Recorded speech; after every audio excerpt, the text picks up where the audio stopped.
আমি প্রিপারেশন করে নিয়েছি। চিংড়ি মাছগুলো লবণ আর হলুদ দিয়ে মাখিয়ে রেখেছি। আর এখানে পেস্ট করে নিয়েছি আদা, রসুন, পেঁয়াজ, লঙ্কা একসঙ্গে।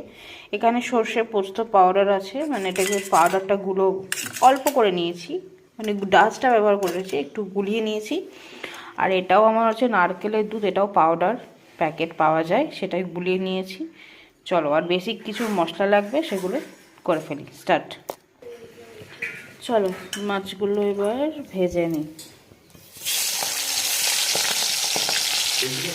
খুব একটা ভাজার দরকার নেই, হালকা একটুখানি ভেজে নিয়ে আমি তুলে নেব। আচ্ছা, চিংড়ি মাছগুলো ভাজা হয়ে গেছে, ঘাবড়ানোর কোনো দরকার নেই। চিংড়ি মাছ থাকলে এরকম ফেনা হবেই। একটু গোটা গরম মশলা দিয়ে দেব, তারপরে যে পেঁয়াজ, আদা, রসুন, লঙ্কা বাটা দিয়ে দেব। এবার একটু ভালো করে কষিয়ে নেব, কাঁচা গন্ধটা চলে যাওয়া পর্যন্ত।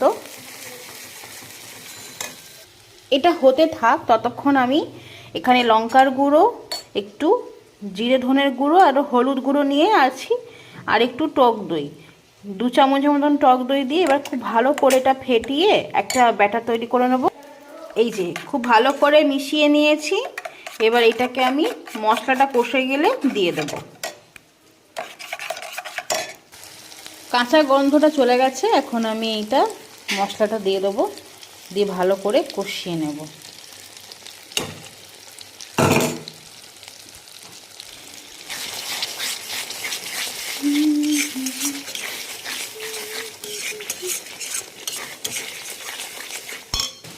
মশলাটা অনেকটা তেল ছেড়ে দিয়েছে, এখন আমি অল্প স্বাদ মতো লবণ দিয়ে দিচ্ছি। এখন আমি দেবো এই যে সর্ষে পোস্ত যেটা গুলে রেখেছিলাম, সেটা দিয়ে দিচ্ছি।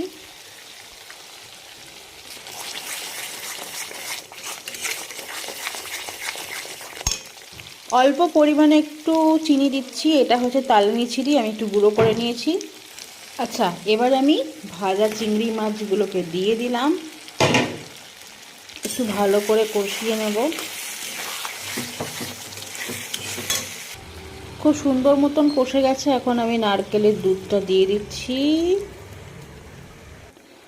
দিয়ে ভালো করে আরেকটু কষিয়ে নেব আমি।